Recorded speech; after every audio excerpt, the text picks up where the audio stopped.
El pasaje bíblico de hoy, Primera de Juan capítulo 3, versículos 10 y 11. En esto se manifiestan los hijos de Dios y los hijos del diablo. Todo aquel que no hace justicia y que no ama a su hermano no es de Dios, porque este es el mensaje que habéis oído desde el principio, que nos amemos unos a otros. Amados hermanos en Cristo y estimado público, en la última prédica vimos que todo aquel que practica el pecado es del diablo, porque el diablo peca. Deben grabar este versículo en su corazón y en su mente. En otras palabras, si peca o vive haciendo lo malo, eso querrá decir que no es hijo de Dios. Más bien, será hijo del diablo. Satanás lo incitará a pecar en su mente y el diablo lo hará pecar de obra.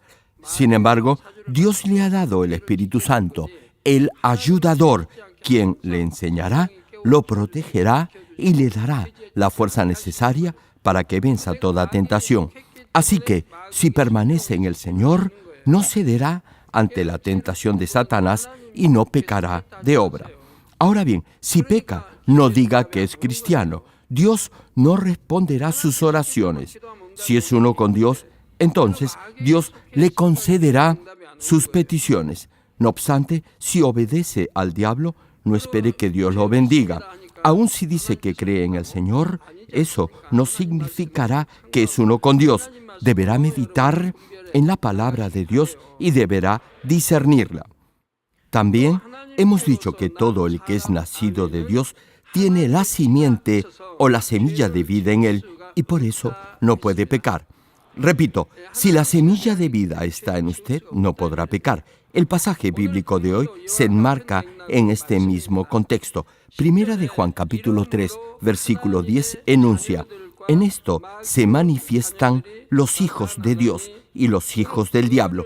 Todo aquel que no hace justicia y que no ama a su hermano no es de Dios. Hermano, incluso dentro de la iglesia hay hijos de Dios e hijos del diablo. Hijos de la luz e hijos de las tinieblas.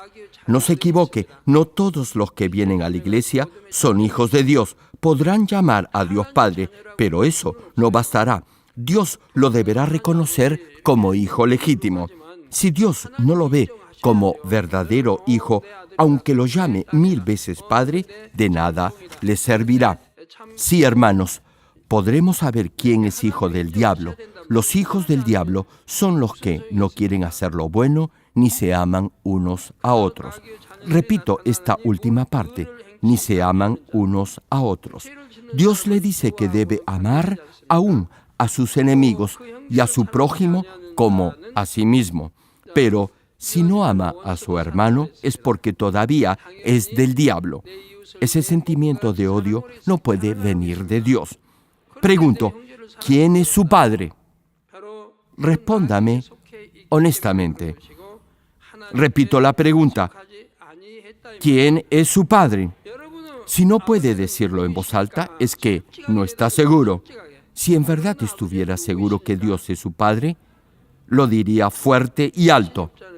Dios es mi padre. ¿Por qué no puede hacerlo? Hay algunos que sí son hijos de Dios y hay otros cuyo padre es el diablo. Por eso no pueden responder en voz alta. Tal vez lo digan por simple formulismo, pero en cuanto escuchen la palabra de Dios, no lo podrán decir. No podrán decir amén al oírla. Los que en verdad han aceptado al Señor Jesucristo como Salvador y son salvos, podrán con toda confianza llamar a Dios Padre.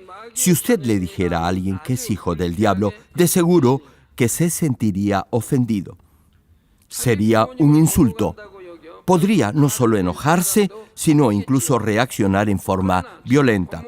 No obstante, el pasaje bíblico de hoy menciona el vocablo hijos, no en un sentido físico o carnal, sino en un sentido espiritual. Los que han aceptado al Señor Jesucristo como su Salvador y han recibido el Espíritu Santo podrán llamar a Dios Padre. Sin embargo, lo admitan o no, Todos aquellos que no han aceptado al Señor Jesucristo como Salvador o que practiquen el pecado como estilo de vida, son hijos del diablo porque vivirán en la oscuridad. Y será porque el enemigo los controlará, tendrá autoridad legal sobre sus vidas. No obstante, no son únicamente hijos del diablo los que no asisten a la iglesia. Hay algunos que llaman a Dios Padre y dicen que creen en el Señor, pero en realidad, por sus hechos, demuestran que son hijos del diablo. Incluso hay pastores y líderes entre ellos.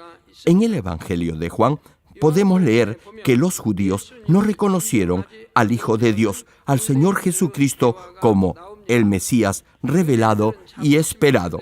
La arrogancia había cegado a esos fariseos y escribas. Se enorgullecían en declarar que eran el pueblo escogido por Dios y estaban orgullosos de ser hijos de Abraham. Sin embargo, el Señor les dijo que estaban equivocados. Y aún ahora, en este mismo instante, el Señor se lo está diciendo a usted también. Si dice que es hijo de Dios y vive pecando, el Señor le dice que no es hijo de Dios. Juan capítulo 8, versículo 39 al 41 menciona: respondieron y le dijeron: nuestro padre es Abraham. Jesús les dijo: si fueseis hijos de Abraham, las obras de Abraham haríais. Sí, hermanos, si esos judíos hubieran sido hijos de Abraham, o de Dios, o del Señor, hubieran obedecido los mandamientos de Dios, del Señor, y hubieran seguido el ejemplo de Abraham, el padre de la fe. Hubieran hecho lo que Abraham hizo. Continúa la Escritura: pero ahora procuráis matarme a mí, hombre que os he hablado la verdad, la cual he oído de Dios. Querían matar a quien les había compartido la palabra de Dios, al Señor Jesús, al Salvador. Prosigue el pasaje: no hizo esto Abraham. Vosotros hacéis las obras de vuestro padre. Abraham nunca hubiera hecho algo así. Claro que jamás hubiera hecho algo así. Hermanos, sus actos definen a quién sigue, definen su creencia y su fe, definen, en última instancia, quién es su verdadero padre. Finaliza el verso 41. Entonces le dijeron: nosotros no somos nacidos de fornicación. Un padre tenemos, que es Dios. Los judíos no podían entender la revelación del Señor Jesús y por eso respondieron: nosotros no somos nacidos de fornicación. Un padre tenemos, que es Dios.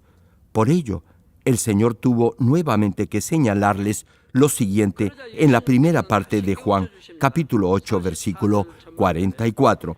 Vosotros sois de vuestro padre el diablo, y los deseos de vuestro padre queréis hacer.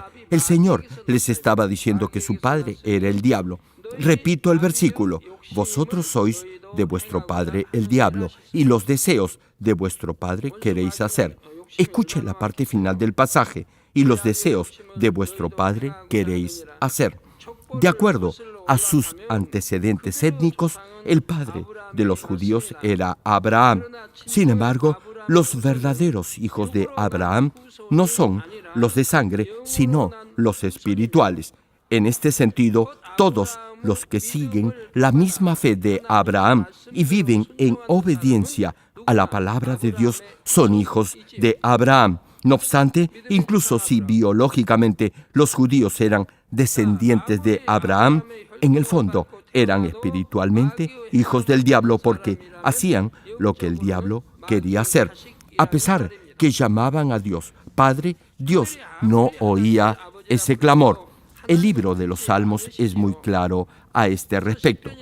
Hermano, si vive pecando o si ha pecado y no se ha arrepentido, aun si llama a Dios Padre, Él no lo oirá. Si es hijo de Dios, no podrá pecar, pero si es hijo del diablo, Dios no escuchará su oración ni su clamor. La Escritura nos da dos criterios para discernir a los hijos de Dios y a los hijos del diablo. El primero de ellos es su estilo de vida, es decir, Los hijos de Dios deberán vivir una vida cristiana recta e íntegra. La segunda característica es que deberán amar a su prójimo o hermano. Si vive una vida recta de acuerdo a la palabra de Dios y ama a su prójimo, con toda seguridad, los demás lo reconocerán como hijo de Dios. Vivir una vida recta de fe es poner en práctica la palabra de Dios en todas las áreas de su vida. Ahora bien, si solo obedece los mandamientos que le son de algún beneficio o con los que está de acuerdo y no hace lo mismo con aquellos que no le convienen o que, según su opinión, no son importantes o no los entiende, eso no será vivir una vida cristiana íntegra. La verdadera vida cristiana consiste en creer y obedecer los 66 libros de la Biblia. Hermano, si continúa viviendo en el pecado y la maldad, tal como lo hacen los no cristianos, aunque asiste en forma periódica a una iglesia, eso no lo hará justo ante Dios. Eso mostrará que usted no tiene fe. Por otra parte, los que una vez fueron fieles a Dios, pero luego se alejaron de Dios y de la iglesia y volvieron al mundo, no podrán decir que alguna vez tuvieron fe. Hay algunos que dicen necedades. Por ejemplo, afirman que eran buenos cristianos, devotos y consagrados al Señor. Eran miembros del coro, del grupo de danza o maestros de la escuela dominical. Si eran tan buenos cristianos, pregunto, ¿por qué se alejaron de Dios y se fueron de la iglesia? En realidad, no eran buenos cristianos, ni siquiera eran cristianos. Vivían una vida carnal de creyentes, no espiritual. Hermanos, todos deben vivir una vida cristiana convertida y convencida, es decir, espiritual. Deben saber dar amor espiritual y no carnal. Me pregunto, si usted dice que ama a su esposa, ¿cómo puede pecar contra ella? Si en realidad la amara, la animaría para que amara más a Dios, la apoyaría para que se involucrara en algún ministerio de servicio en la iglesia. Sin embargo, si usted dice que la ama, ¿cómo puede ser posible que la aleje de la iglesia? No importa lo que aparente ser dentro de la iglesia, si usted no vive por la palabra de Dios, sino que prefiere las distracciones del mundo, eso mostrará que su fe es vana, fútil y meramente formal. Hay muchos que dicen tener fe. Lo que les debería importar es saber si Dios considera esa fe como verdadera fe. Por cierto, los que recién comienzan su vida cristiana no podrán obedecer inmediatamente toda la palabra de Dios. Si es un nuevo creyente, aun si viene a un solo culto el domingo, Dios no lo disciplinará por ello porque es un bebé espiritual. Dios aplica su norma de justicia de acuerdo al nivel de fe de cada uno. Si usted ha sido cristiano por poco tiempo y aún no tiene la fuerza necesaria para obedecer la palabra, pero se esfuerza por hacerlo, Dios aceptará su esfuerzo como muestra de verdadera fe. Tal como cita la Escritura, todos son justificados por fe, es decir, Dios lo justifica, esto es, lo considera sin pecado aún a pesar de no ser completamente justo, porque ve su esfuerzo por vivir de acuerdo a la palabra conforme a su medida de fe. Es obligación de todo hijo de Dios no solo tratar, sino esforzarse al máximo por vivir una perfecta vida cristiana, íntegra, de excelencia y santa en todo aspecto de su vida. El segundo criterio para saber si es hijo de Dios es tener amor por su prójimo. Les comento un caso real. Se trata de un matrimonio. Ambos eran miembros registrados en la iglesia. El varón era líder en la congregación, pero tuvo una relación extramatrimonial y al final su esposa se divorció de él. Repito, el varón ocupaba un cargo en la iglesia y ella era diaconisa. Pero luego de la infidelidad del marido, se divorciaron. Cuando ambos vinieron para exponerme su caso, yo les dije que Dios les mandaba amar incluso a sus enemigos. Y les pregunté, ¿cómo pueden ambos tratarse como enemigos? Sin embargo, la esposa pidió divorciarse a pesar que el varón no deseaba hacerlo. Al final, reitero, se divorciaron y se fueron de la iglesia. Les dije más de una vez que Dios les mandaba amar incluso a sus enemigos. Eran esposos y tenían hijos, pero se volvieron enemigos y se divorciaron.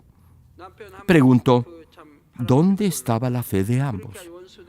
Cuando la palabra menciona hermanos, no se refiere únicamente a hermanos de sangre, sino también incluye a hijos, cónyuges, familiares, vecinos y hermanos en la fe.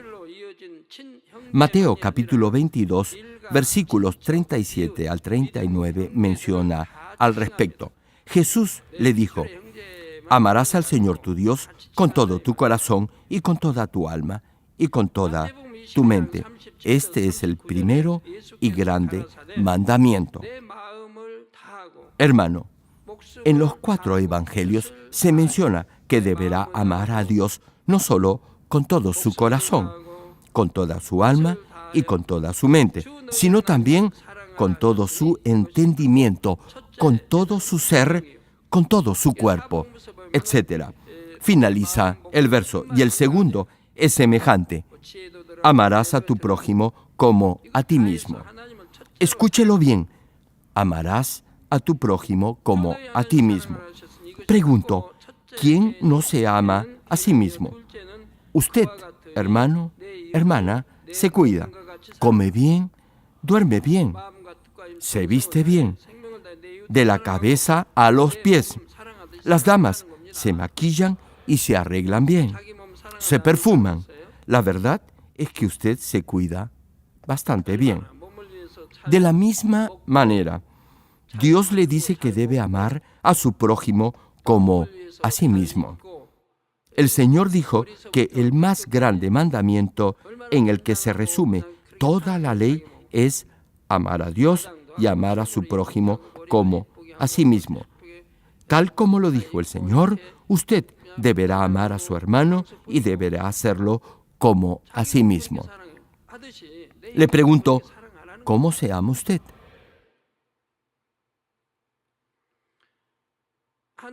Le digo cómo. Usted se alimenta bien. En invierno se abriga y en verano sale de vacaciones a lugares con mejor clima. Las damitas se acicalan bien, se perfuman bastante bien. Hermanos, tener amor espiritual es hacer lo mismo en el Señor por su prójimo. En el Señor, no de acuerdo a su propio criterio. Si su hermano pasa frío o tiene hambre y usted se limita a decirle que lo siente mucho, eso no será verdadero amor. Deberá ayudarlo supliendo sus necesidades en forma concreta, pero lo deberá hacer en el Señor. Antes de inaugurar esta iglesia, afuera de la tienda que teníamos en esa época, había algunos mendigos. Dormían a la intemperie. Un día, mi esposa les dio nuestras frazadas y colchas. Lo malo es que nos quedamos sin frazadas justo en invierno. Pero ella se los dio a los mendigos porque al menos nosotros teníamos un techo bajo el cual dormir, mientras que ellos no lo tenían. Hermanos, los animo a grabar en su corazón este mandamiento, el cual es el más importante de todos los mandatos de Dios. Repítanlo después de mí. Amarás a tu prójimo como a ti mismo. Si la compasión por su prójimo es solo de labios, ese no será verdadero amor. Deberá proveerlos y mostrarles su amor con hechos. Si no ayuda en el Señor a los necesitados, sino más bien critica y murmura de los demás, eso no será verdadero amor. Como les estaba diciendo, deberá enseñar la verdad a los pecadores y reconvenirlos a fin que se arrepientan. Sin embargo, si no tiene este anhelo, esa urgencia imperiosa en su corazón por salvar almas, sino más bien tiende a criticar, murmurar y ver los defectos en los demás de acuerdo a su propia opinión, eso mostrará que odia a su prójimo. Si se enoja, si tiene celos de otros y siempre está buscando su propia ventaja en todo, eso querrá decir que no tiene amor y no podrá afirmar que es hijo de Dios. El siguiente versículo, en 1 de Juan capítulo 3, versículo 11, enfatiza una vez más la preeminencia del amor y dice: porque este es el mensaje que habéis oído desde el principio, que nos amemos unos a otros. A ver, hermanos, una pregunta. ¿Cuál es el mensaje que han oído desde el principio en esta iglesia? Es el Evangelio puro y perfecto de nuestro Señor Jesucristo. Son las buenas nuevas que dicen que de tal manera amó Dios a los pecadores que ha dado a su único Hijo como sacrificio en la cruz para perdón de sus transgresiones. Es el anuncio de que el Señor Jesús vino a esta tierra y tomó forma de hombre a fin de cumplir con amor de manera perfecta la ley de Dios al ser crucificado. Amados hermanos, cuando el Señor llevó la cruz para redimirlo de sus pecados, no lo hizo sin pensar o a último momento. No se olviden que Él dejó la gloria que tenía en el cielo y que por 33 años vivió en este mundo, mostrando únicamente amor a todo ser humano. Y lo hizo con todo su corazón, con todas sus fuerzas, con toda su mente. El Señor no llevó vestiduras lujosas, tampoco disfrutó de espléndidos banquetes. Vivió en la pobreza para redimirlo de la maldición de la pobreza. Nuestro glorioso Señor nació en un pesebre. Sí, nació en un corral. Nuestro amado Señor, siendo rico, se hizo pobre para redimirlo de la maldición de la pobreza. Tal como está escrito en la Biblia, el ser humano sin Dios es semejante a un animal. Por eso, el Señor Jesús nació en un establo y fue puesto en un pesebre. Sin embargo, hoy por hoy podemos ver que hay algunos que se comportan peor que un animal. Traicionan a sus amigos por dinero. Tan solo escuchen los noticieros, aún los que son de la llamada clase alta o aquellos que son bien educados, hacen lo mismo. Retomando el tema, desde el inicio de su vida pública, el Señor predicó el Evangelio del reino de los cielos.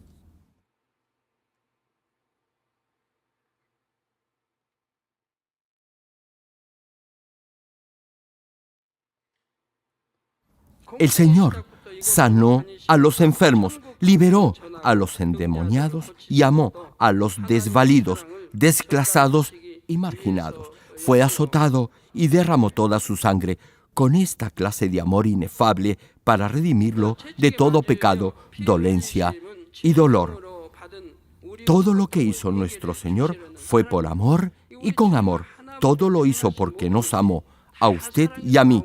Llevó la corona de espinas para liberarlo de todo pecado de pensamiento y fue clavado en sus manos y pies para perdonarlo de los pecados que ha cometido con sus manos y pies. Sí, hermanos, muchos pecan con sus manos y con sus pies van a lugares para pecar. El Señor fue clavado en sus manos y pies para perdonarlo de todos esos pecados. Muchos pecan con el pensamiento.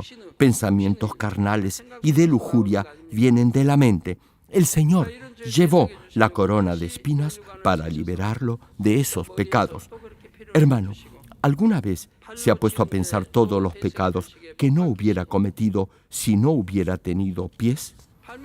No hubiera podido ir a esos lugares de promiscuidad, de droga, de alcohol, de pecado.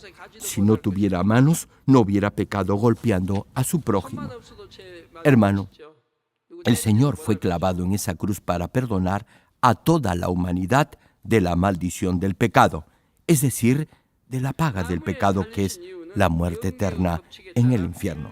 La Escritura señala: maldito todo el que es colgado en un madero. Para salvar a toda la humanidad de sus pecados, el Señor se hizo a sí mismo maldición por cada uno de nosotros. De esta forma lo liberó de todo pecado y de toda maldición de pobreza. Por todo eso fue clavado en la cruz. Esa cruz representa el amor de Dios y del Señor por usted y por mí. Hermano, sin amor, nada de esto pudo ser posible. El Señor derramó toda su sangre y murió para darnos vida y vida eterna. En todo momento mostró esa ternura y ese amor inefables al hablar con sus discípulos, al ministrar a las multitudes, al sanar a los enfermos, al acariciar a los niños. En cada gesto exteriorizó amabilidad, cariño y afecto por las almas. Incluso les dijo a sus discípulos que no impidieran que los niños se acercaran a él. E incluso cuando ya estaba por expirar, por exhalar su último aliento, hizo lo indecible por mostrar a todos el amor del Padre. Hermano, si los padres amaran a sus hijos, desearían pasar más tiempo con ellos, hablarles, salir a pasear con ellos. Tratarían de darles lo mejor. De igual forma, el Señor Jesús permaneció 33 años compartiendo amor y afecto con todos. Mostró con hechos el amor de Dios. Dio a conocer la belleza del cielo, donde todos los hijos de Dios viviremos por toda la eternidad. Una y otra vez advirtió que si vive en el pecado, su destino final será el horrendo infierno, y allí sufrirá a perpetuidad del fuego eterno. Hermano, jamás deberá hacer algo que lo pueda llevar al infierno. El Señor lo reiteró muchas veces. Incluso dijo que mejor le sería arrancarse un ojo con tal de no ir al averno. Como el Señor sabía el horrendo sufrimiento del infierno, reiteró la urgencia de no pecar, de no cometer adulterio. Dijo que sería mejor perder una mano o un pie y no pecar que ir al infierno con sus 2 manos y pies. El Señor enfatizó muchas veces lo terrible y horrendo que es el infierno. Hermano, con toda seguridad habrá un juicio final, un juicio de recompensa y uno de condenación. Esto se menciona varias veces tanto en el Antiguo como en el Nuevo Testamento. Cuando el Señor ya estaba a punto de ser crucificado, no sintió temor alguno del terrible sufrimiento y dolor que representaba el ser crucificado. No tenía miedo al dolor físico del tormento. Ni siquiera pensó en el gozo de regresar al lado de su Padre Celestial. El Señor tenía la carga por sus discípulos, a quienes iba a dejar en este mundo controlado por el diablo y Satanás. Se preguntaba qué iba a hacer de ellos luego de su partida al cielo. El Señor subió al Gólgota teniendo este sentir en su corazón. No pensaba en el dolor que iba a padecer. Su mente estaba centrada y enfocada únicamente en la salvación de las almas. Hasta el último instante tuvo y mantuvo este inmenso amor hacia la humanidad. Y como los discípulos habían experimentado directamente este mismo amor, pudieron compartir y amarse con esa misma clase de amor. Así como el Señor mostró ese amor hacia las almas perdidas, ellos, los discípulos, amaron a Dios por sobre todas las cosas y amaron a su prójimo como a sí mismos. Y fueron fieles hasta el punto de entregar sus vidas como mártires del Evangelio. Tuvieron compasión y misericordia por los demás.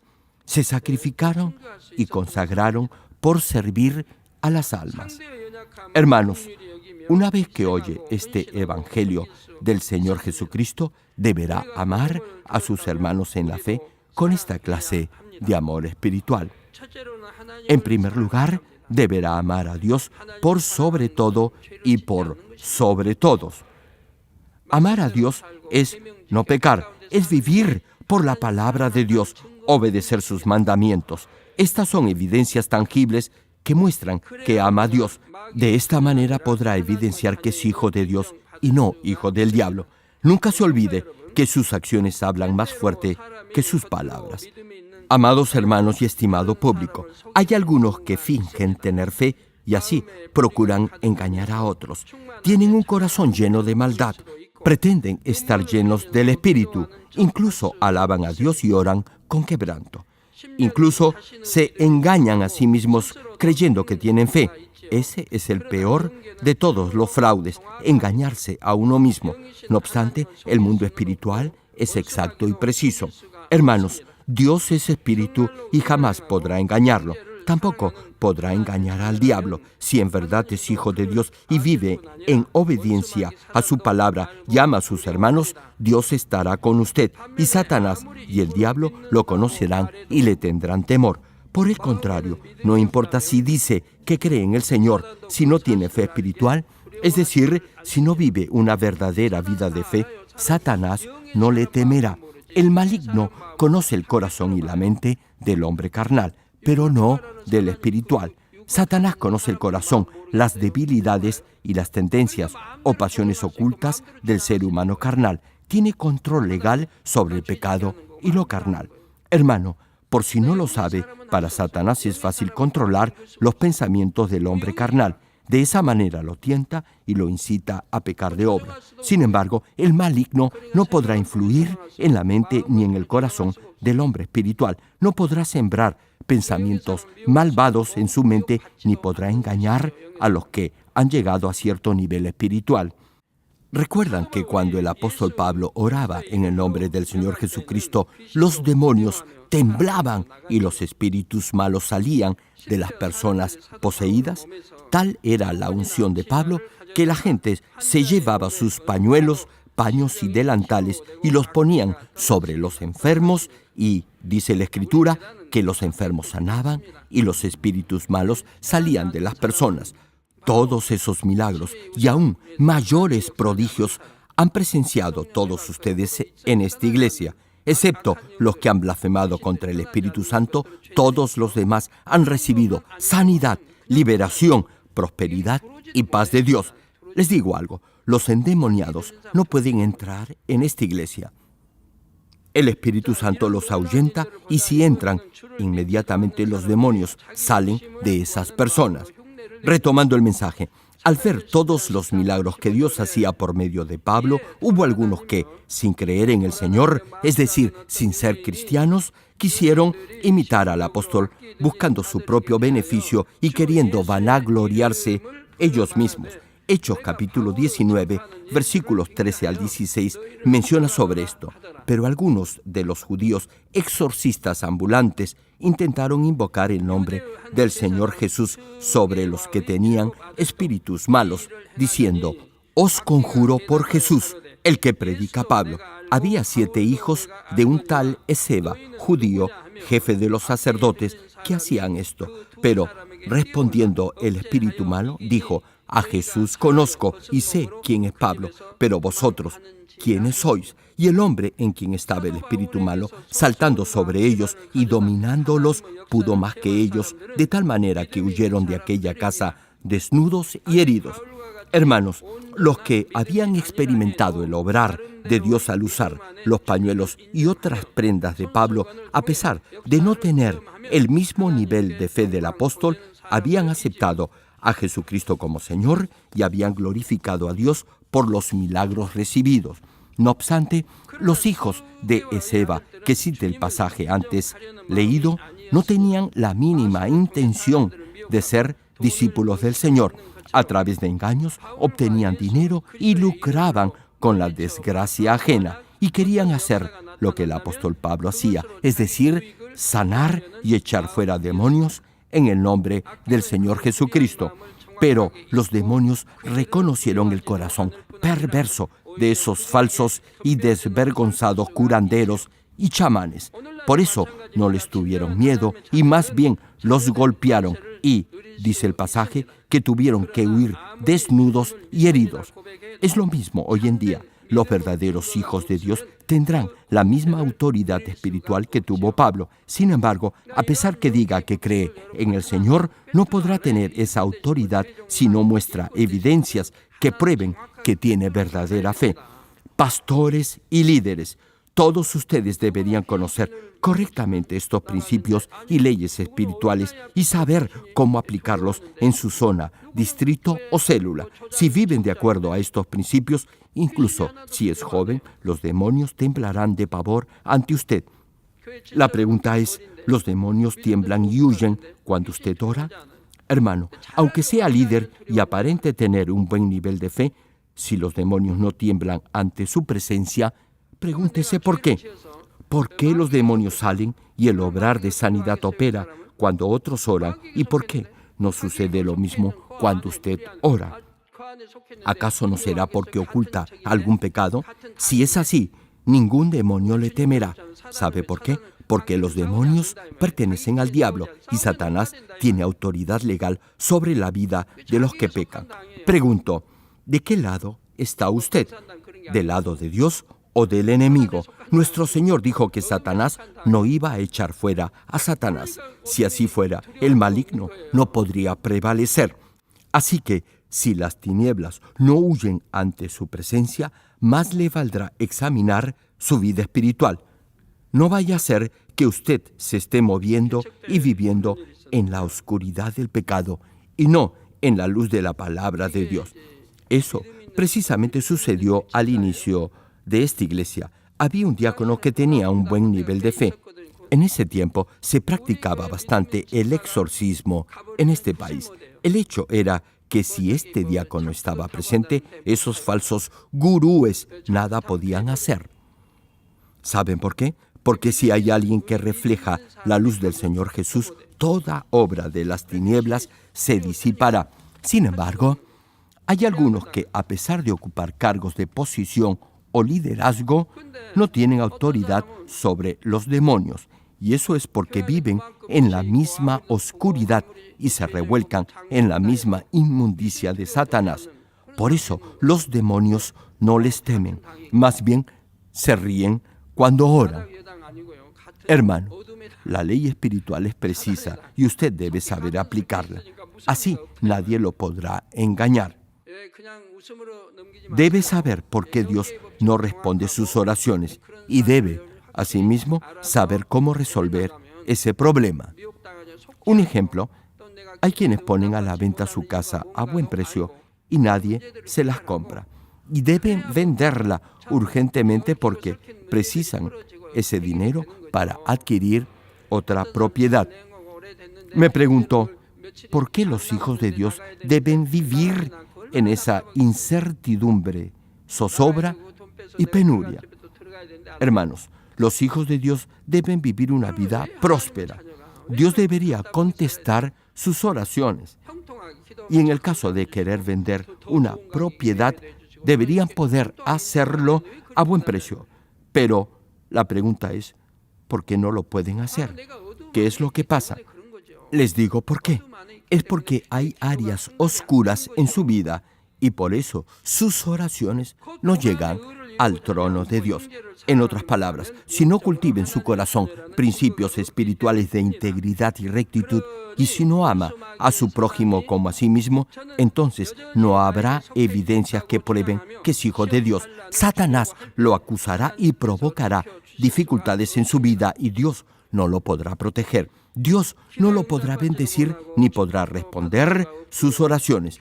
No importa el cargo que ocupe en la iglesia, lo más importante es mostrar evidencias palpables de verdadera fe.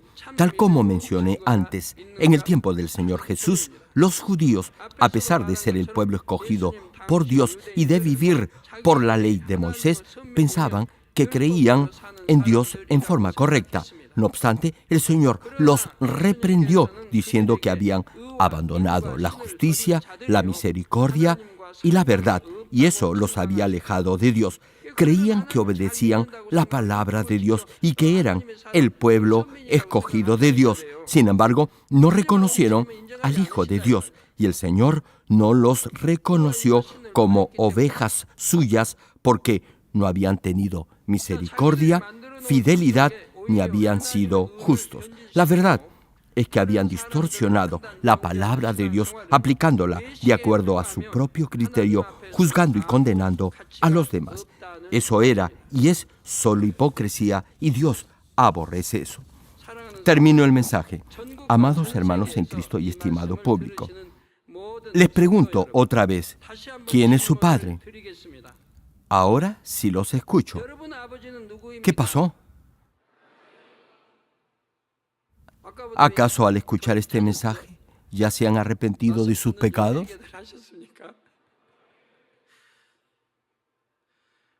Ahora ya pueden decir con absoluta certeza y conocimiento de causa que son hijos de Dios, que aman a su prójimo y hermanos en la fe como a sí mismos. Los que han respondido con ese fuerte amén deben saber que Dios los ha escuchado. Sí, deben saberlo. Al principio, cuando les hice esta misma pregunta, no contestaron con tanta confianza, pero ahora sí lo han hecho. Eso quiere decir que han entendido la prédica y han decidido arrepentirse y corregir todo aquello que deben corregir en sus vidas. Muy bien, si han tomado esa decisión, el diablo y Satanás se alejarán de usted. No los podrán tocar. Les vuelvo a preguntar, ¿pueden con toda certidumbre de fe afirmar que son verdaderos hijos de Dios y que aman a sus hermanos en la fe? Espero que todos hayan respondido afirmativamente. Oro en el nombre del Señor Jesucristo para que se mantengan perfectos y puros y desechen toda obra satánica en sus vidas y así lleguen a la mejor morada en el reino de los cielos. Ahora oremos todos juntos en voz alta meditando en el mensaje de hoy.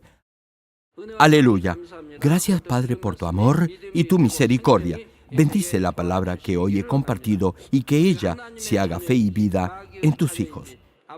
Hoy nos has explicado la forma de discernir entre los que son hijos de Dios y los que son hijos del diablo.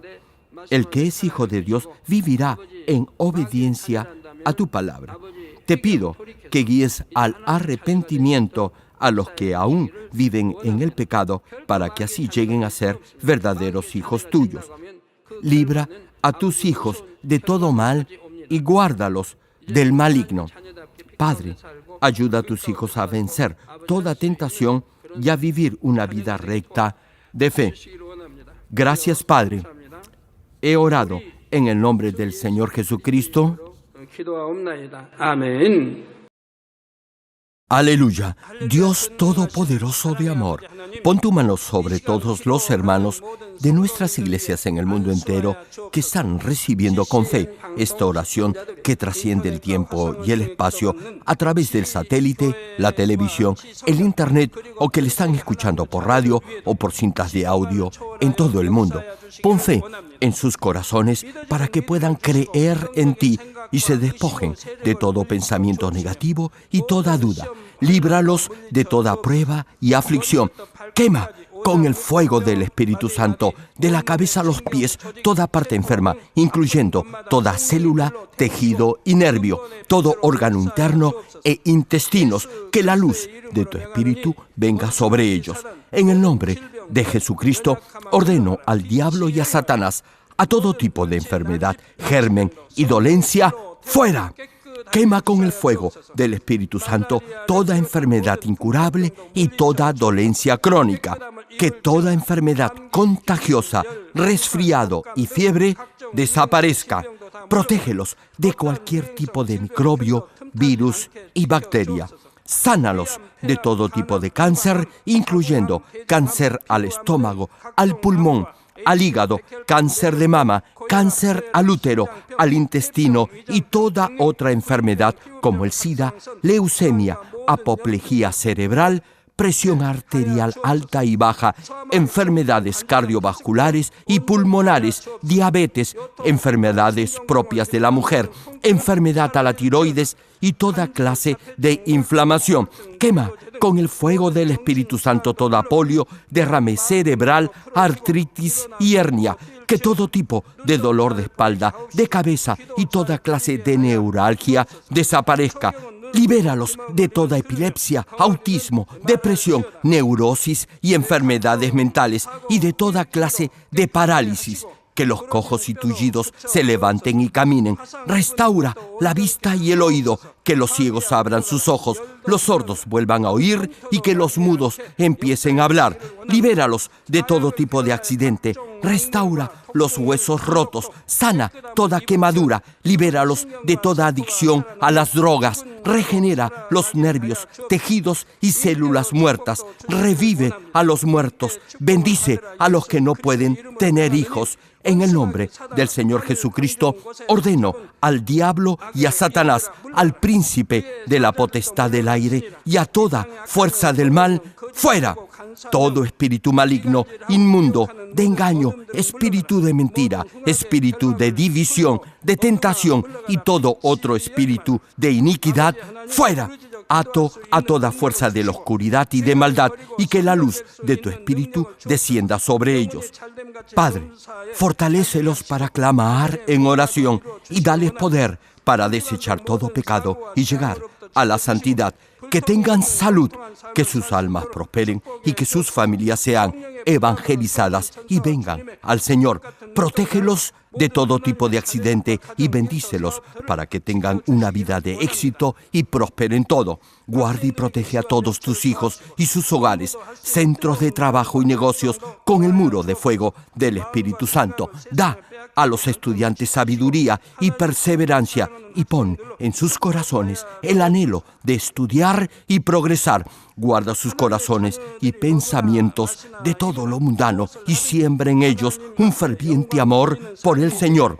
Dios, bendice a tus hijos y que todo lo que hagan sea para gloria tuya, que con toda confianza puedan testificar que han conocido al Dios vivo. Gracias, Padre, por haber escuchado nuestra oración. Toda la gloria sea para ti. He orado en el nombre del Señor Jesucristo. Amén.